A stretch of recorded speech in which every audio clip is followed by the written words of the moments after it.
Hey, Church on the Hill family. Mike and I wanted to share some updates with you guys, so let's do this. Okay, Micah, there's been a lot of fun things happening around Church on the Hill recently, or specifically around youth ministry. But one of the highlights for me was hanging out with Stefan. Yeah, That was it awesome. was so much fun. He's wild. Yeah. I don't know, what are some of your takeaways from Immerse Conference and anything that you're bringing into youth ministry that God reminded you of or made you think of while we were just soaking up? Yeah, I mean, I think that one of the things that like really stuck out was like it felt like one like long ministry time.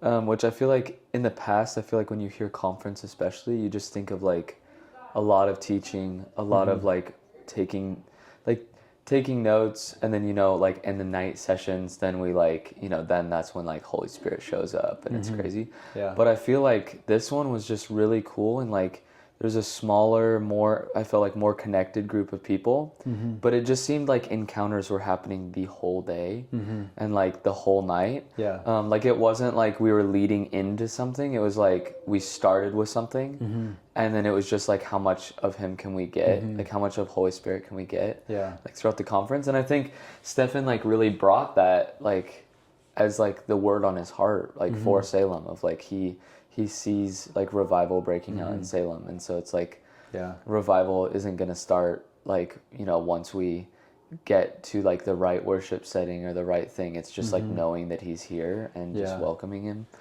Yeah. And so it just seemed like we started from like sometimes maybe where like in other conferences we're finishing, like where we're ending. We just like started with that. Yeah. And it just felt like really refreshing. That's good. And that was one thing that hit me during the conference, was just being reminded revival isn't far away. It's not something that we have to strive for, reach for. It's actually something that we need to see. Our eyes need to be open to it. And I think it's actually Romans 8. I used to think of predestination as just being predestined to go to heaven someday. That's a lot of what you hear in theological conversations around predestination, but it actually says in Romans 8 that we're predestined to be conformed to the image of his Son. And if that's the image that we're predestined to be conformed to, that's revival breaking out. If Jesus is walking the earth today, revival's happening everywhere he goes. And our predestination is to be conformed to the image of his Son. And so that was the reminder for me while we were at Immerse Conference. I don't remember what sparked that, but I think just being in there and meditating on the things that Stefan was saying, and how we have the privilege to walk just like Jesus walked, and John 14:12, anyone who believes in me will do the same works that I have done and even greater things, because I'm going to the Father. Yeah. And as he was talking about that, there was just this moment where I'm flipping through Romans 8 and that hits me. And that changes everything when it's a perspective that you need shifted, rather than waiting for the right timing or like fighting and interceding and petitioning, but simply just, wow, God, like I have the privilege to look just like you today. Yeah, and it's always like a good reminder being around Stefan, because like the amount of time that he's had with Holy Spirit being his best friend, like I would love to I would love to say that I've created that culture with the Holy Spirit of like having him as my friend, not just as like a guide or a mist or a mystery or whatever. Like he is my friend, but you can just see in Stefan's life like the time that he spent like in his friendship with the Holy Spirit. He doesn't walk around like somebody that is wearing a ton of pressure. Yeah. Like he has a lot of freedom in his relationship with Holy Spirit. Yeah, I agree with that. Yeah, and so I think that was one of my biggest takeaways of like just like that reminder, especially going into youth ministry, of like the kids don't need to just see someone who works in the power of the Holy Spirit. They need to see someone who has a friendship with the Holy Spirit, because they'll be able to see that that's not just like a season or like a cool trick or whatever. That's like something that they can hold on to for the rest of their life. Yeah, I've heard it said this way, that being filled with the Holy Spirit, some people fall into the category of, when you're filled with the Holy Spirit, it's signs, wonders, miracles. That's the focus, that's the emphasis. Other church camps being filled with the Holy Spirit means you have excellent character. You have integrity, you are kind, you're loving, and that's the evidence of the Holy Spirit. But truly, from a scriptural standpoint, being filled with the Holy Spirit means both. What it means is Jesus. Yeah. That's filled with the Holy Spirit means you walk as Jesus walked. Yeah. And so demonstrating that to the kids and having a guy like Stephen, that we see the evidence of the fruit of the Spirit: love, joy, peace, patience, kindness, goodness, gentleness, faithfulness, self-control. But we also see the miracles and tangible miracles. There's people that, like Ethan Savin, for example, a couple years ago at Holy Spirit Seminar, he shows up, he's got all these allergies, things that he's had for his whole life, dust allergies, fabric allergies, and he gets prayed over. And goes he home and he's goes fine. home, grabs the blanket that he could never touch because he'd get red and itchy, and he just like snuggled up to it and had zero allergic reaction. And now it's 2-3 years since that happened, no allergies. So those miracles and signs that have happened are, it definitely, I know for Ethan, that's something that has marked his life in a significant way. Yeah. Yeah, and it's so cool, like with the both and, I think that like that goes into the, like Brenna just talked about this in a message yesterday of Colossians 3, of like putting on and putting off. Yeah. Of like when you're filled with the Holy Spirit, you start to put on the things of Christ, which is his character. Like you put on patience, you put on gentleness and self-control. Yes. Like that's a big one. Yeah. And then naturally, when those things are being put off, you're putting on, then you're putting off the old things. It's a one step. And not so a two-step. exactly. Like it's like things are being like pulled off of me and things are being put on me at the same time.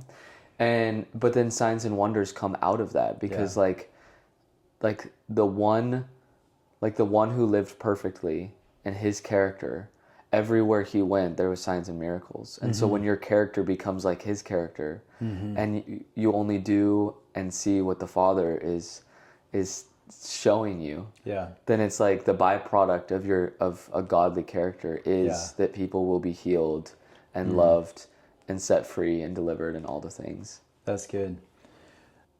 It kind of goes into something that's been stirring in my heart recently, culture shift within youth ministry. And I don't want to isolate this to youth ministry, because I believe it's a culture shift for the church that needs to happen. Like it's absolutely essential for this to happen, but moving from a culture of, checking the box of daily devotions to what I've been calling in daily encounters with Jesus. Jesus is the only one who can change us. Yeah. And I know the Pharisees, one of their practices was daily devotions. But when it actually came to face-to-face encounter with God, they didn't recognize him. And so what I've been feeling in my heart recently is shifting culture to daily encounters with Jesus, because that includes, it's all the things that we choose that lead to encounter. I get to choose to wake up in the morning and spend time with Jesus. I get to choose to get out of bed, open up my Bible, or get down on my knees. I get to choose to worship him. And if I choose those things out of my own free will, then I'm choosing an encounter with him. Like every time I open my Bible, it's a face-to-face encounter with Jesus. Every time I get down on my knees to pray, to intercede, to worship him, or every time his voice speaks to me and I say yes, and I step into obedience, that's an encounter with him every time I say yes in obedience. Yeah. And so daily encounters are absolutely essential. Sometimes people will hear that, daily encounters or whatever, and they'll think that it's just a feeling encounter. But in my personal opinion, I think encounter has way more to do with our recognition of his presence and our recognition that God is with us. And when I turned the attention of my heart to him and gaze into his eyes, gaze into his face, and just recognize, like, God, I just thank you that you're with me today. That's an encounter. And so shifting from just like, because I could ignore his presence just by doing daily devotions. I could just roll out of bed in the morning, just turn, eyes half open, turn to and I'm not saying this is a bad thing. I'm not totally critical of this, but what's my reading plan for today, and kind of just skim through it, and then God, thank you for, whatever. That's a starting point. I'm not going to totally throw that out, but to be more intimate, more personal than that.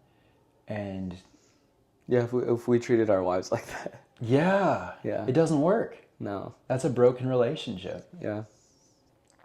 It's so crazy. What you're talking about though, of like, and you've been talking about this a lot too, of like the perspective of like when we have those daily encounters and when our eyes are fixed on him, then it changes everything we see this way. So we had a testimony at youth group last night, which I haven't told anyone yet, so this is exciting. But this kid comes up to me, and like going into worship, I was up on stage and I was just like telling them that of like guys, we ask God for experiences all the time. Like all the time. We're like, God, like we want your presence. We want to experience you. It's called Experience Youth Group. So like we're always asking like, God, like we want to encounter you. We want to like have an experience with you. But I was warning the kids of like, you got to think about like the guys in the Bible, when they asked God for an encounter, they looked insane. Like when they wanted an experience with God, like people either were like, dang, God's real, or you're a lunatic. There was like no middle ground. Like you were not like cool according to the world and like having encounters with God. You were either nuts or it was like, dang, like, or people were giving their lives to Jesus because they could see that it was real.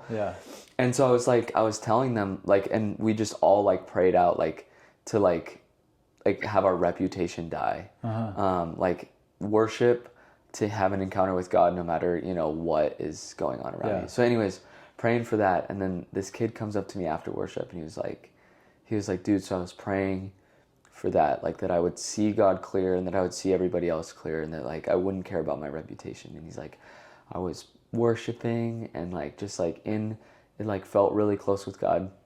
He's like, after worship, when I opened my eyes, every single person I could see, like some of their faces were glowing and some of their faces were like dark, like black. And then some were like in between, like blurry, like, and I was like, and so I was like looking around the room and, I can't see what he's seeing, but I was like, what about that guy? Like, and he would say something and like, I know a good amount of like, where the people are of what I was asking.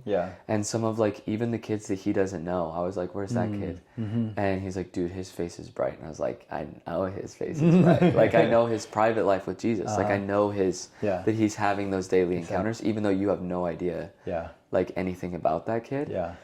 And then, but he was like, this is so strange because I really like it, but I also don't like it because there's kids that like, or people that have like darker things on their face. And I was just like encouraging him, like, don't let that make you like see them differently as if like they're dark and other people are light, but use it as like a way to pray. Ministry.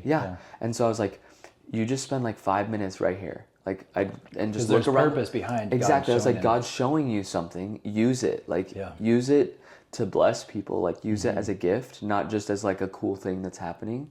Like in 10 years, like you could look back to this day and you could either remember when God just like did something crazy, like, and it was cool for you, or when he let you minister to other people because of it. And like, that's going to be like a memory that changes you. And so I told him, I was like, just look around and when you see somebody's face being like a little darker, pray for them and see what happens. And he runs back up to me like 2 or 3 minutes later, like so excited. At first he was like a little bit like, it was like heavy. Like he was excited, but it was heavy.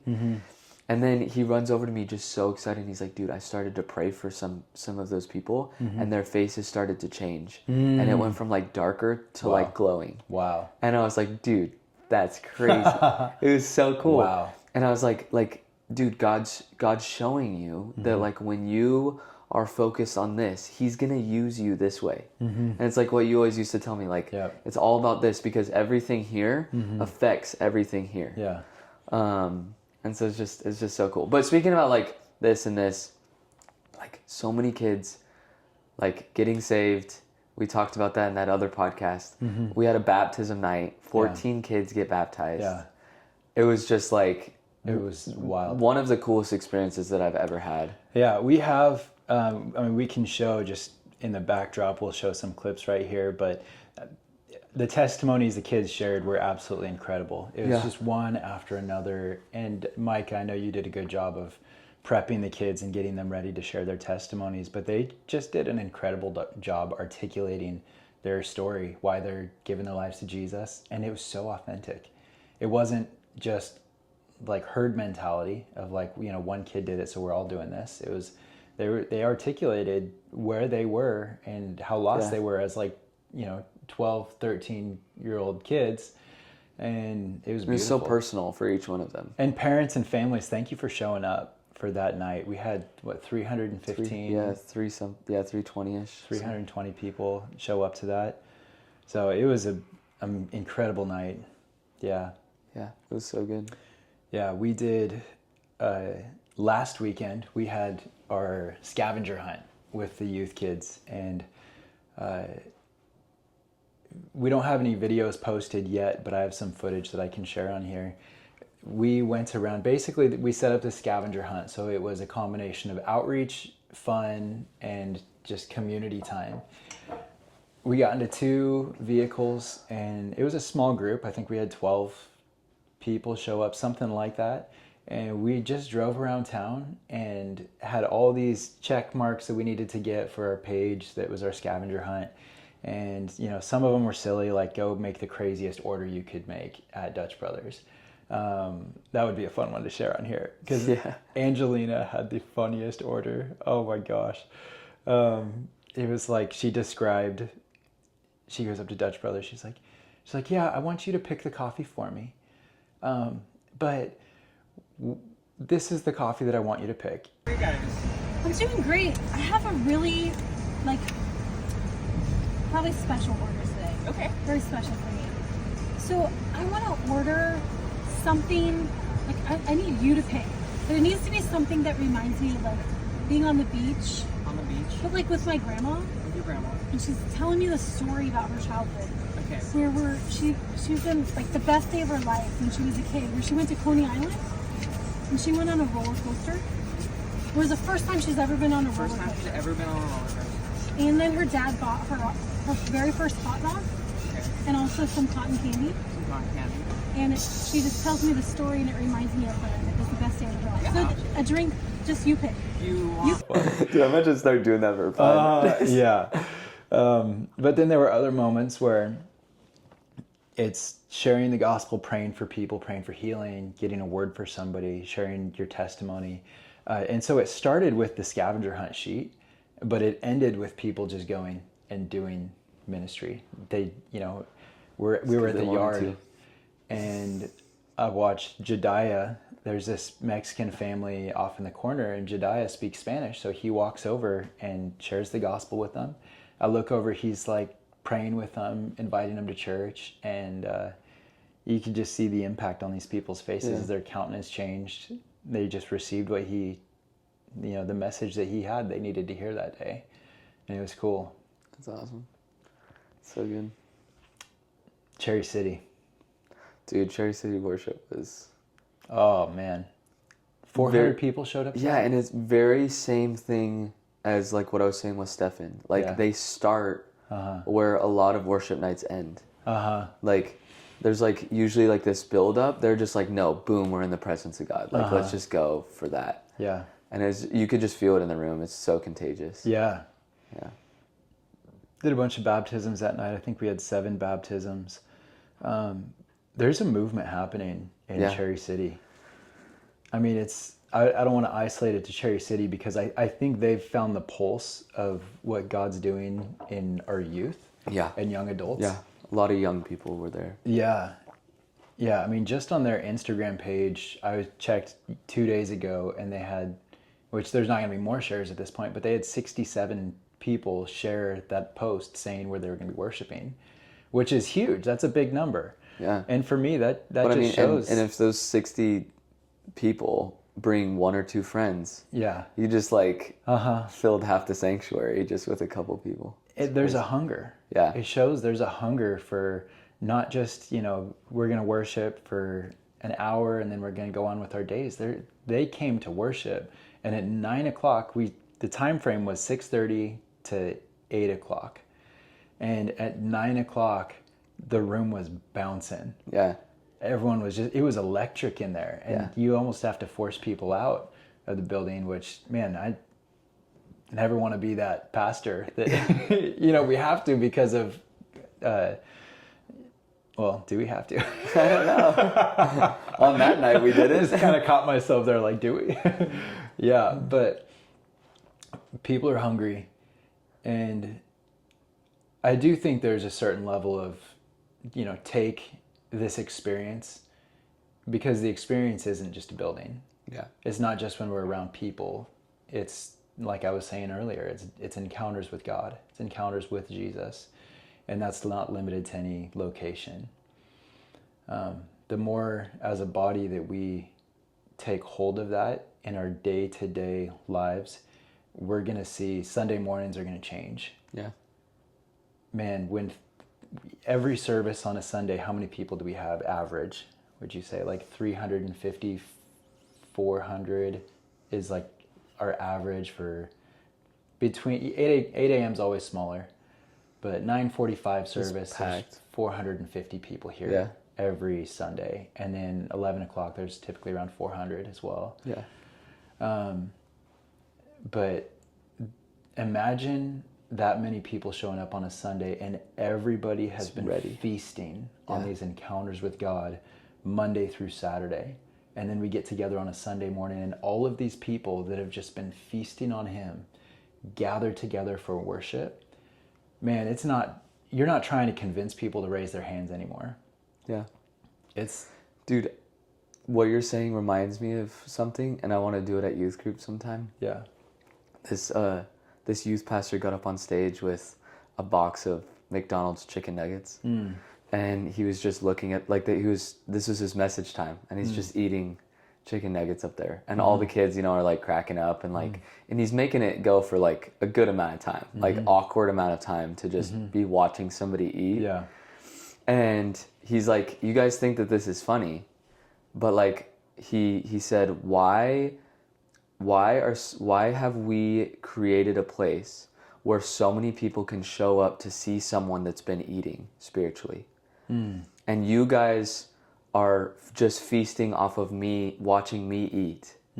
Like me eat the word, me spend time with God, like my feasting, like my alone feasting with God. When I come on Sundays, a mother. You know that I've been feasting. Yep. Mom eats, feeds the baby milk. Yeah.